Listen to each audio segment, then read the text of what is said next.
Hello students, हम अपनी आज की साइंस की क्लास शुरू करते हैं। आज हमें क्या पढ़ना है? चैप्टर नंबर 2 के बारे में। चैप्टर नंबर 2 हमारा क्या है, यही पढ़ना है। तो बच्चों देखो, चैप्टर नंबर 2 हमने कंपोनेंट्स ऑफ फूड स्टार्ट किया था। 2 क्लासेस हो चुकी हैं इसकी, जिसमें हमने ये जाना था कि भाई जो भी हम फूड खा रहे हैं उसके अंदर क्या क्या न्यूट्रिएंट्स हैं। न्यूट्रिएंट्स हमारे 5 टाइप के हैं: carbohydrate, protein, fat, vitamins and mineral. जिसमें से कार्बोहाइड्रेट के बारे में हम लोग पढ़ चुके हैं, प्रोटीन के बारे में हम लोग पढ़ चुके हैं, फ़ैट के बारे में हम लोग पढ़ चुके हैं। तो अब हम आज की क्लास में पढ़ेंगे विटामिन्स एंड मिनरल्स के बारे में। दोनों चीज़ के बारे में आज की क्लास में हम पढ़ लेते हैं। तो बच्चों, विटामिन्स क्या हैं? बहुत इजी है। तो चलिए फटाफट बिना टाइम वेस्ट किए हुए इसको पढ़ लें।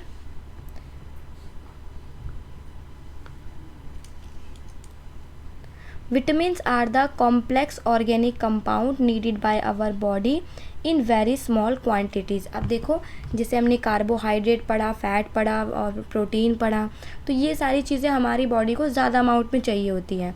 लेकिन विटामिन्स क्या है? ये एक कॉम्प्लेक्स ऑर्गेनिक कंपाउंड है, यानी कि कॉम्प्लेक्स ऑर्गेनिक कंपाउंड यानी कि नेचुरल चीज़ है ये, और जो कि हमारी बॉडी को चाहिए होता है बहुत ही ज़्यादा कम क्वान्टिटी में। ज़रूरी नहीं है हमें बहुत ज़्यादा विटामिन चाहिए, कम अमाउंट में चाहिए, लेकिन उसकी भी लोगों के अंदर कमी हो जाती है। But they are essential for the growth and maintenance of the body. कम अमाउंट में चाहिए, इसका मतलब ये नहीं है कि हम विटामिन ना भी खाएं तो चलेगा, नहीं। विटामिन हमारे लिए लेकिन बहुत ज़्यादा ज़रूरी है। ये हमारी ग्रोथ के लिए, साथ में हमारी बॉडी को भी मेंटेन करके रखता है। Vitamins do not provide energy. जो विटामिन्स होते हैं ये एनर्जी नहीं देते हमें। एनर्जी कौन देता है? कार्बोहाइड्रेट और fat. They just help the body in proper utilization of carbohydrate, fat and protein। तो विटामिन्स क्या कराते हैं? विटामिन्स देखो, जो कार्बोहाइड्रेट, फैट और प्रोटीन का काम है उसको यूटिलाइज़ कराते हैं, उसको हमारी बॉडी में ट्रांसफ़र करना, प्रॉपर एब्जॉर्व करना, ताकि हमारी बॉडी के पास एनर्जी चली जाए, बॉडी बिल्डिंग चली जाए, मसल्स बन जाए। तो ये सारी काम किसके हैं? ये सारी देख रेख करना विटामिन का काम है। They play a vital role in many chemical reaction that take place in our body। अब जैसा कि आपको पता है, आपकी बॉडी के अंदर बहुत सारी रिएक्शंस होती रहती है। आप सांस लेते हो, छोड़ते हो, खाना खाते हो, डाइजेस्ट होता है, ये सारी आपके अंदर रिएक्शंस चल रही होती हैं। तो उसमें भी जो आपका विटामिन है वो अहम रोल प्ले करता है। Our body require vitamin A. हमारी बॉडी को विटामिन ए चाहिए होता है, बी चाहिए होता है, बी का कॉम्प्लेक्स वाला part, C, D, E and K. तो इतने सारे आपके विटामिन्स हैं। बी कॉम्प्लेक्स इस ग्रुप। अब देखो, कॉम्प्लेक्स का मतलब क्या है? कॉम्प्लेक्स का मतलब है कि विटामिन जो बी है वो अकेला नहीं है। विटामिन बी के अंदर और भी पार्ट्स होते हैं। वो कौन से हैं? Vitamin B1, B2, B6, B8 and B12। ये आपके विटामिन बी के कॉम्प्लेक्स हैं, यानी कि इतने पार्ट्स हैं। Since our body can make only 2 vitamins. हमारी बॉडी जो है 2 विटामिन खुद बना सकती है। कौन से? विटामिन डी एंड के। Other vitamin must be present in our food. अब देखो, जो हमारी बॉडी को ये सारे विटामिन चाहिए होते हैं, लेकिन जिसमें से विटामिन डी और विटामिन के हमारी बॉडी खुद प्रिपेयर कर लेती है, लेकिन जो बाकी के विटामिन बच गए हैं वो हमारे खाने में प्रेजेंट होने चाहिए, ताकि वो विटामिन भी हमारी बॉडी के अंदर चले जाएँ। तो आगे क्या है? क्लासिफिकेशन ऑफ विटामिन्स, यानी विटामिन्स को भी हमने डिवाइड कर रखा है। Vitamins are classified on their basis of solubility. Solubility यानी कि पानी के अंदर घुलना। तो जिस तरीके से वो घुल जाता है विटामिन, उस हिसाब से हमने विटामिन को बांटा गया है। The vitamin which are soluble in water are termed as water soluble vitamin. जो विटामिन आपका पानी में घुल जाएगा उसको सिंपली हम क्या बोलेंगे? Water soluble vitamin. नाम से ही पता चल रहा है कि वाटर में सॉल्यूबल हो जाएगा, यानी कि मिक्स हो जाएगा। And the vitamin that are not soluble in oil are called, देखो, जो पानी में आपके विटामिन घुल जाएंगे वो आपका वाटर सॉल्यूबल विटामिन है, और जो विटामिन आपका ऑयल में, यानी कि तेल में या किसी भी टाइप के ऑयल में अगर वो डिज़ोल्व हो जाएगा तो उसे हम कहेंगे फैट सॉल्यूबल विटामिन। क्योंकि ऑयल में क्या होता है? फैट होता है, तो इसीलिए हम इसे क्या कह रहे हैं? Fat soluble vitamin. तो अब देखो, वाटर सॉल्यूबल विटामिन क्या है और फैट सॉल्यूबल विटामिन क्या है, इन दोनों को 1 बाय 1 डिस्कस करते हैं। Water soluble vitamin, these vitamin, देखो विटामिन बी और विटामिन सी ये हमारे क्या है? वाटर सॉल्यूबल विटामिन है, यानी कि ये दोनों क्या करेंगे? पानी में डिज़ोल्व हो जाएंगे। Are absorbed in our blood stream and excess amount of thrown out of the body. ये जो विटामिन बी और सी है देखो ये कम अमाउंट में चाहिए होता है और ये हमारी बॉडी एब्जॉर्ब कर लेती है। इससे पहले बच्चों देखो आपको, जैसे आप लोग स्कूल आते हो तो अपना बैग टाइम टेबल से लेके आते हो, आप लोग को जितने टाइम टेबल में बैग कॉपीज़ होती हैं आप उतना रखते हो, बाकी आप लोग क्या करते हो निकाल के बाहर रख देते हो। उसी तरीके से हमारी बॉडी में विटामिन बी और विटामिन सी की जितनी ज़रूरत है हमारा ब्लड उसे एब्जॉर्व कर लेगा, बाकी जो विटामिन बच जाएंगे हमारे उसको हमारी बॉडी बाहर निकाल देगा। जैसे कि हम वेस्ट अपना बाहर निकालते हैं यूरिन्स के थ्रू, स्वेट के थ्रू और भी तरीके से निकालते हैं, तो वो हमारी बॉडी से उसे बाहर निकाल देगा। जितनी ज़रूरत है उतनी ब्लड एब्जॉर्ब कर लेगा, बाकी बाहर निकाल देगा।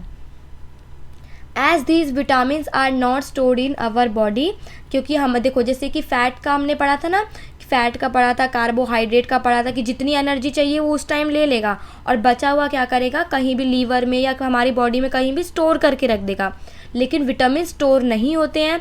विटामिन आप जैसे जैसे खाना खाएंगे आपकी बॉडी में एब्जॉर्व होगा और फिर बचा हुआ साथ के साथ ही निकलता जाएगा, वो हमारी बॉडी में स्टोर नहीं होता है। They need to be regularly supplied through food. तो हमें इसीलिए देखो जो विटामिन है इसको रेगुलर अपनी बॉडी अपने खाने में लेना चाहिए ताकि हमारे अंदर विटामिन की कमी ना हो सके। तो अब फैट सॉल्यूबल विटामिन क्या है? विटामिन ए, डी, ई और के, ये चारों हमारे फैट सॉल्यूबल विटामिन है, यानी कि ऑयल में डिज़ोल्व हो जाएंगे। These vitamin are stored in the fat of the body. ये विटामिन आपकी जो बॉडी का फैट है उसमें जाके स्टोर हो जाएगा। And are used only when the body needs them. और उसी तरीके से जैसे फ़ैट का यूज़ होता है, जब बॉडी को इसकी ज़रूरत होगी ये वहाँ से क्या करेगा, इसको यूज़ कर लेगा।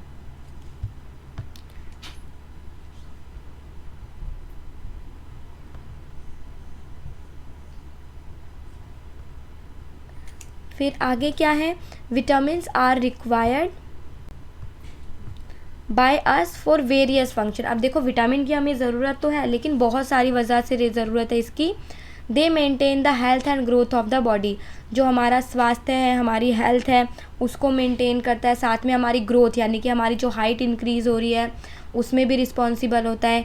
दे keep our eyes and eyesight normal. ये हमारी आँखों को, हमारी आँखों की शक्ति को नॉर्मल रखता है। They keep our skin, teeth, gums and joints healthy. जो हमारी स्किन है, दांत है हमारे, गम्स यानी मसूड़े हैं, जॉइंट्स है हमारी हड्डियों के, इन सबको हेल्दी रखता है। They manufacture blood cells and help in clotting of blood. ये हमारे ब्लड सेल्स बनने में हेल्प करते हैं और साथ में ब्लड की क्लॉटिंग होने में। क्लॉटिंग ऑफ ब्लड मतलब देखो आपको कहीं चोट लग जाती है, जैसे मान लो आपके हाथ पे थोड़ी सी खरोच आ गई तो उसमें से थोड़ा सा खून निकला और उसके बाद क्या होता है, एक ब्लैक ब्लैक कलर की पपड़ी टाइप की जम जाती है, वो विटामिन की वजह से होती है। वो क्या करती है, बाहर से बैरियर लगा देती है जिससे कि हमारे जो जम्स बैक्टीरिया हैं वो हमारी बॉडी के अंदर ना जाए और अंदर से हमारी बॉडी को रिपेयर करती रहती है। किसकी वजह से होता है? विटामिन की वजह से। अब butter, margarine, eggs, cod liver oil, fresh fruit, citrus fruit यानी कि खट्टे फ्रूट जो होते हैं जैसे कि नींबू हो गया, संतरा हो गया, रॉ वेजिटेबल यानी कि कच्ची सब्जियां, अनपॉलिश दाल यानी कि जो आपकी नॉर्मल दाल होती है जिसे पॉलिश नहीं करते, मीट हो गया, दूध हो गया, इन सब चीज़ों में आपके विटामिन होते हैं। Are good source of vitamin. जैसे आपको यहाँ पे इनकी पिक्चर्स भी दी हुई हैं, आप लोग इनमें से कोई भी 4-3 याद कर सकते हैं। तो देखो अभी तक हमने जितना पढ़ा उसकी समरी है यहाँ पे कि जो फूड सोर्स है ये आपको सोर्स दिया है, जैसे फ़िश हो गया, ऑयल हो गया, डेयरी प्रोडक्ट। ये फंक्शन क्या करता है, हमारी स्किन को हेल्दी करता है और इसकी कमी से होने वाली बीमारियों के नाम भी दिए। ये सब आप अपने आप पढ़ सकते हैं कि किसकी वजह से क्या बीमारी हो रही है। तो हमने विटामिन टॉपिक अपना पढ़ लिया है। अब हम पढ़ने वाले हैं मिनरल्स की। भाई मिनरल्स क्या चीज़ है? Minerals are inorganic salt that contain chemical element. अब देखो जो मिनरल्स हैं ये इनऑर्गेनिक सॉल्ट होते हैं। ऑर्गेनिक यानी कि जो नेचुरल हो और सॉल्ट यानी कि नमक। देखो जो ये हमारे कैल्शियम हो गए, फोस्फोरस हो गया, ये सारे हमारे मिनरल्स होते हैं।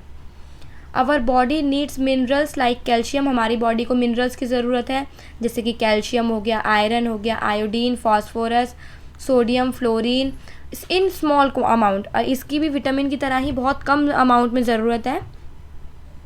These are extracted from soil. अब देखो ये कहाँ से मिलता है मिनरल्स? इनऑर्गेनिक यानी कि आपको ये कहाँ से मिलेंगे? डायरेक्ट, जैसे कि मिट्टी हो गई, ग्राउंड हो गया, पृथ्वी पे जो अर्थ क्रस्ट होती है, हमने 5th में पढ़ा है अर्थ क्रस्ट क्या होती है। वहाँ पे खोदने से मिलती है। माइनिंग यानी खोदना, अर्थ क्रस्ट में से खोद के आप लोग निकालेंगे मिनरल्स, तो मिनरल्स हमारी बॉडी में उस तरीके से ज़रूरत होती है। अब मैंने देखो ये चीज़ तो बोल दी, लेकिन इसका मतलब नहीं है कि मिनरल्स को हम जाएंगे कहीं पे गड्ढा करेंगे और उसके बाद कैल्शियम का कुछ निकालेंगे और खाएंगे, ये उस चीज़ की बात नहीं हो रही है। ये क्या होता है, देखो आपका कोई भी प्लांट है, प्लांट की कोई भी आपने प्लांट प्रोडक्ट खाया, जैसे कि मान लो आपने कोई लीफी वेजिटेबल खाई, तो यहाँ पे मिट्टी है, सॉइल में क्या है, सॉइल में हमारा क्या प्रेजेंट है, कैल्शियम मिनरल सारे प्रेजेंट हैं। तो जब सॉइल क्या करेगा, सॉइल को जब हम पानी डालते हैं तो ये मिनरल सारे अपने अंदर सोख लेता है और ये ऊपर तक ले जाते हैं और प्लांट के हर पार्ट में मिनरल्स मिल जाते हैं, और हम ये प्लांट का पार्ट खाते हैं तो हमें क्या मिल जाता है, जो उसके अंदर मिनरल्स था वो हम खा लेते हैं। लेकिन बेसिकली ये कहाँ से आ रहा है, मिट्टी से आ रहा है, ग्राउंड से आ रहा है, अर्थ क्रस्ट से आ रहा है, जैसे कि हमारी फसलों की वजह से। तो इन सब चीज़ों को क्या कहा जाता है, मिनरल्स कहा जाता है। मिनरल्स के एग्जांपल आप लोग लर्न कर सकते हैं, कैल्शियम, आयरन, आयोडीन, फॉस्फोरस, ये सारे। अब उसी तरह से आपको यहाँ पर भी एक टेबल दी हुई है, some minerals and their needs, यहाँ पे कुछ मिनरल्स दे रखे हैं और इनकी ज़रूरतों के बारे में बताया हुआ है आपको कि इनकी क्या क्या ज़रूरत है। जैसे कि आप लोग देख सकते हैं, आयरन मैं आपको एक दो बता देती हूँ पढ़ के, बाकी आप लोग खुद पढ़ सकते हैं। आयरन हो गया, आयरन की क्या ज़रूरत है, हमारी बॉडी की हीमोग्लोबिन, यानी कि हमने प्रोटीन पढ़ा था ना एक हीमोग्लोबिन नाम का, तो उसके अंदर ऑक्सीजन ले जाता है लंग्स से। फिर इसकी कमी से हमें अनीमिया बीमारी हो जाती है, यानी कि खून की कमी हो जाती है। लॉस ऑफ वेट, हमारा अचानक से बहुत ज़्यादा कम हो जाता है वज़न। फूड सोर्स, यानी कि किस किस फूड में से हमें मिलेगा, लीवर से, रेड मीट से, ग्रीन लीफी वेजिटेबल यानी कि जो हरी सब्जियां होती हैं, जैसे लीफी यानी पत्तेदार, जैसे कि पालक वगैरह हो गया, लाइक स्पिनच, ब्रोकली, सीरियल्स और पल्सेस, दाल हो गए आपके, अनाज हो गए, गोभी हो गई, इन सब चीज़ों में से आपको क्या मिलेगा, आयरन मिलेगा। उसी तरह से आप कैल्शियम देख सकते हैं, आयोडीन, फॉस्फोरस, ये सारी चीज़ें देख सकते हैं। फिर the sources of minerals are egg, इनके अलावा देखो आपके सोर्सेज ऑफ मिनरल क्या है, मतलब मिनरल्स कहाँ कहाँ से मिलेंगे, एग से, मीट से, फ्रूट से, वेजिटेबल से और टेबल सॉल्ट, जो आपका नॉर्मली खाना बनाने में नमक यूज़ होता है, नमक में हमारा क्या होता है, आयोडीन होता है, और आयोडीन क्या है, एक तरह का मिनरल है। Many mineral are required by our body, हमारी बॉडी को एक नहीं कई सारे मिनरल्स की ज़रूरत होती है, उनमें से कुछ यहाँ पे दिए हुए हैं। देखो जो आपने ऊपर टेबल मैंने बताई थी, उस टेबल का जो भी इंपॉर्टेंट चीज़ है वो आपको यहाँ पॉइंट फॉर्म में लिख के दिया है। Iron is required for manufacture of haemoglobin pigment in the blood. अब देखो जो आयरन की वजह से क्या होता है, हमारी जो हीमोग्लोबिन का पिगमेंट है, पिगमेंट यानी कि कलर, अब हमारे खून का क्या कलर है, रेड कलर का, हमारा सबका खून रेड कलर का है, किसी का ब्लू, येलो, ग्रीन ऐसा तो नहीं है, तो सबका ब्लड क्या है, रेड कलर का है। तो ये किसकी वजह से होता है, हीमोग्लोबिन की वजह से, और जो किसकी वजह से हो रहा है, आयरन की वजह से। तो आयरन क्या करता है, हीमोग्लोबिन को मैन्युफैक्चर करता है, हीमोग्लोबिन को बनाता है, और जो कि किसके लिए जिम्मेदार है पिगमेंट ऑफ ब्लड के लिए, जो कि रेड ब्लड को हमारा रेड कलर देता है। फिर calcium, phosphorus, fluorine are needed for growth of the bones and teeth, हमारी हड्डियों के लिए, दांतों के लिए कौन से हमारे मिनरल्स ज़रूरी हैं, कैल्शियम, फॉस्फोरस और फ्लोरीन, ये तीनों हमारी हड्डियों को मजबूत बनाने के लिए, उनकी ग्रोथ के लिए और दांतों को बहुत स्ट्रॉन्ग करने के लिए बेनिफिशियल है। We need sodium and potassium for contraction of muscles and nerve conduction, उसी तरीके से हमारे सोडियम, पोटेशियम, ये भी मिनरल्स हैं। कंट्रैक्शन ऑफ मसल्स यानी कि मसल्स के बीच में जो दबाव लगता है, जो अपने आप को देखो जो भी हमारी मसल से कैसे काम करती है, हमने 5th में पढ़ा था, तो उस तरीके से मसल्स के कॉन्ट्रैक्शन में नर्व्स कंडक्शन यानी कि नर्व्स जो हमारी नसें वगैरह हैं उनको कौन प्रोटेक्ट करता है, सोडियम, फॉस्फोरस, इसमें ये हेल्पफुल होता है। Iodine is required for normal body functioning, उसी तरह से आयोडीन किस लिए बेनिफिशियल है, हमारी बॉडी की जो फंक्शंस हैं उसको आयोडीन नॉर्मल रखता है, यानी कि हमारी जो बॉडी में जितने भी फंक्शंस होंगे उसके लिए रिस्पॉन्सिबल कौन होगा, आयोडीन।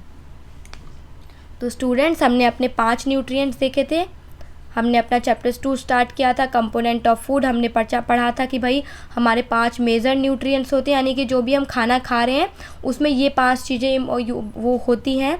नंबर 1 पे हमने पढ़ा था कार्बोहाइड्रेट, जो हमें एनर्जी देता है, फिर फैट, ये भी हमें एनर्जी देता है। फिर हमने प्रोटीन पढ़ा था, प्रोटीन हमारे मसल्स के लिए और बॉडी को डेवलप करने के लिए यूज़फुल होता है। फिर हमने विटामिन्स पढ़ा था, विटामिन्स हमने देखा था कम अमाउंट में प्रेजेंट है और हमारी बॉडी के लिए बहुत ज़्यादा असेंशियल है। और फिर हमने मिनरल्स पढ़ा, यानी कि मिनरल्स भी देखो किस तरीके से इम्पॉर्टेंट है हमारी दांतों के लिए, हमारे ब्लड के कलर के लिए। तो यहाँ पे हमारा जो हम लोग फूड खाते हैं उनमें बेसिकली जो सबसे ज़्यादा प्रेजेंट होता है ये 5 मेजर न्यूट्रिएंट्स होते हैं। इनके बारे में हमने डिटेल स्टडी कर ली है कि किसको खाने से क्या होता है। तो बच्चों आज की क्लास में इतना ही, आप लोग इसे अच्छे से रीड करिए, आपको सारी चीज़ें क्लियर हो जाएंगी, क्योंकि ये सारी चीज़ें बहुत ईजी हैं और आपको ये अच्छे से क्लियर भी हो गया होगा। नेक्स्ट क्लास में हम लोग करेंगे डाइटरी फाइबर और रफेज। तो स्टूडेंट्स आज की क्लास में इतना ही, तो अब हम अपनी नेक्स्ट क्लास में मिलेंगे। So good bye all of you.